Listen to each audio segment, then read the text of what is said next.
Good morning बच्चों, कैसे हैं आप लोग सब? पढ़ाई ठीक कर रहे होगे? डेली सर पढ़ाई के लिए बोलते हैं। एंजॉय के साथ पढ़ाई करना ज़रूरी है क्योंकि एग्ज़ाम आप लोगों के नज़दीक आ रहे हैं।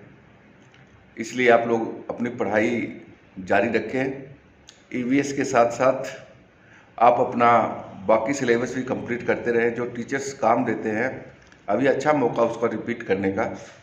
अपने नोट्स वगैरह बनाएं और उसको रिपीट करें, ये अच्छा रहेगा आपके लिए।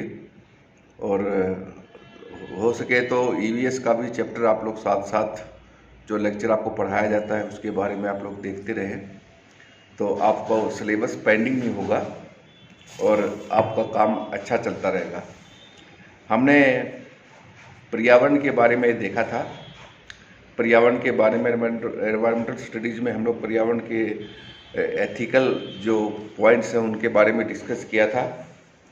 उसके बाद में हमने ग्लोबल वार्मिंग को शुरू किया था। ग्लोबल वार्मिंग होती क्या है और उसके बारे में हमने देखा था ग्लोबल वार्मिंग के कौन कौन से पॉइंट्स हमें डिस्कस करने हैं, कौन कौन से पॉइंट्स ग्लोबल वार्मिंग के लिए ग्लोबल वार्मिंग को निर्धारित करते हैं। अगर ग्लोबल वार्मिंग को हम लोग देखें तो वायुमंडलीय प्रदूषण का एक विशाल और एक विकराल रूप है। वायुमंडल में कार्बन डाइऑक्साइड CO2 जो है तथा दूसरी गैसों का निरंतर बढ़ रही है, ये आपको देखा आपने।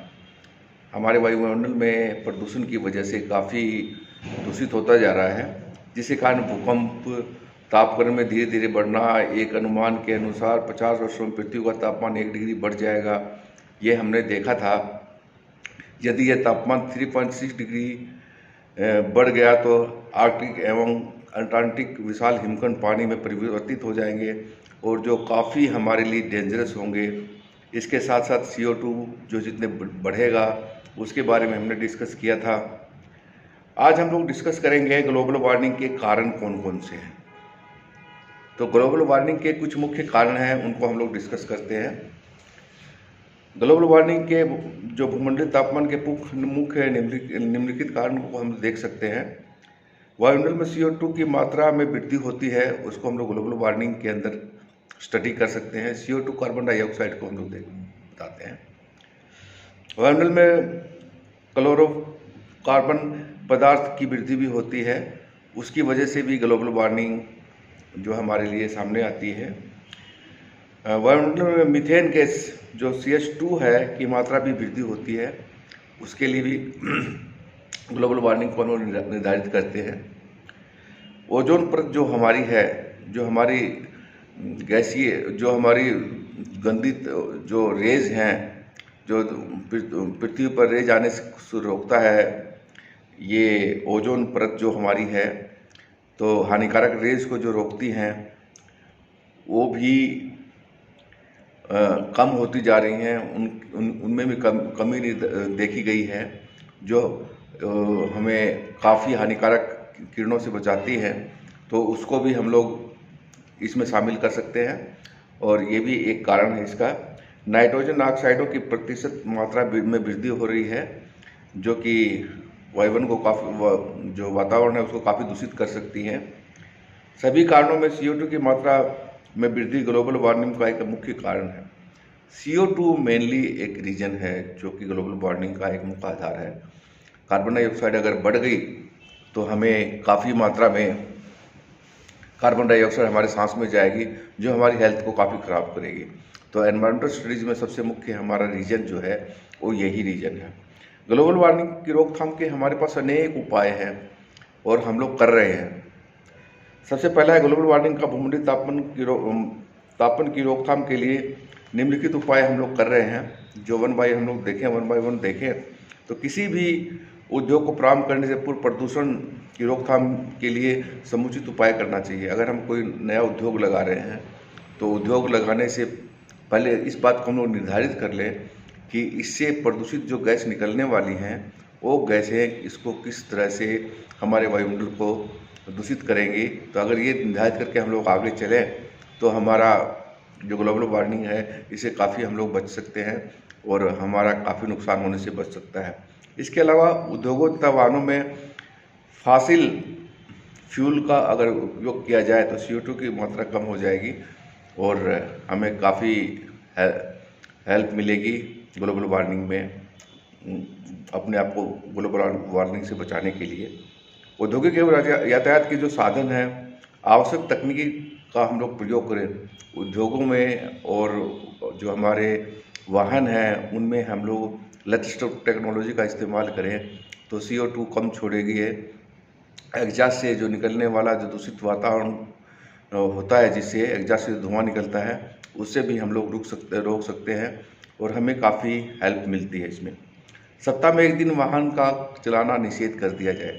अगर हम लोग इस नियम का पालन करें कि हम लोग सप्ताह में वाहन एक दिन नहीं चलाएंगे तो इस वार्मिंग को काफ़ी रोका जा सकता है। सौर ऊर्जा का उपयोग करके जो परंपरागत ईंधन है हमारे पास उपयोग करें तो CO2 से बचा जा सकता है। सौर ऊर्जा का आजकल प्रसारण काफ़ी चल रहा है, लोग काफ़ी अपना रहे हैं सोलर सिस्टम वगैरह लगा के, तो ये दूषित नहीं करता, इससे काफ़ी फ़ायदा होता है हमारा। और जो वाहन वगैरह चलाए जाएँ इससे, तो भी हमारी ग्लोबल वार्मिंग में हमें काफ़ी हेल्प मिलेगी और काफ़ी हमारे लिए जो वातावरण दूषित होता है, एनवायरमेंटल जो दूषित होने के रीजन्स हैं, उसमें हमें काफ़ी सहायता मिलेगी। भूमंडलीय तापमान में जो वृद्धि हो रही है उसको हम लोग देखें तो वायुमंडल की सबसे निचली परत यानी समताप मंडल में विद्यमान गैसों ऊष्मा को सोख लेती हैं, जो ऊपर गैसें हैं ऊष्मा को सोख लेती हैं। ये इस प्रभाव को हरित गृह प्रभाव कहते हैं। वायुमंडल में तापमान की वृद्धि हरित गृह गैसों की सांद्रता पर निर्भर करती है। प्रमुख हरित गैसें जैसे CO2, ozone, methane, nitrous oxide, fluorocarbon इत्यादि जलवाष्प वगैरह भी है। इसमें इनको अगर हम लोग देखें तो भूमंडल में जो तापमान की वृद्धि होती है तो उसको रोका जा सकता है। पृथ्वी पर औसत 15 डिग्री सेल्सियस तापमान है जो हम लोग देखते हैं। अगर हरित गृह प्रभाव न हो तो पृथ्वी का तापमान 18 डिग्री सेंटीग्रेड होगा। इस प्रकार पृथ्वी का 33 डिग्री सेंटीग्रेड तापमान बनाए रखने में हरित गृह प्रभाव का मुख्य योगदान रहा है हमारे जीवन में।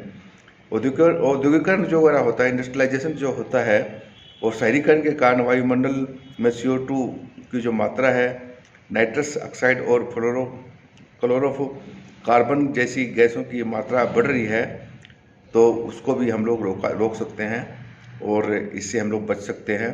पृथ्वी का औसत तापमान यदि 2 डिग्री सेंटीग्रेड भी बढ़ता है तो विनाश का सूचक हो जाएगा।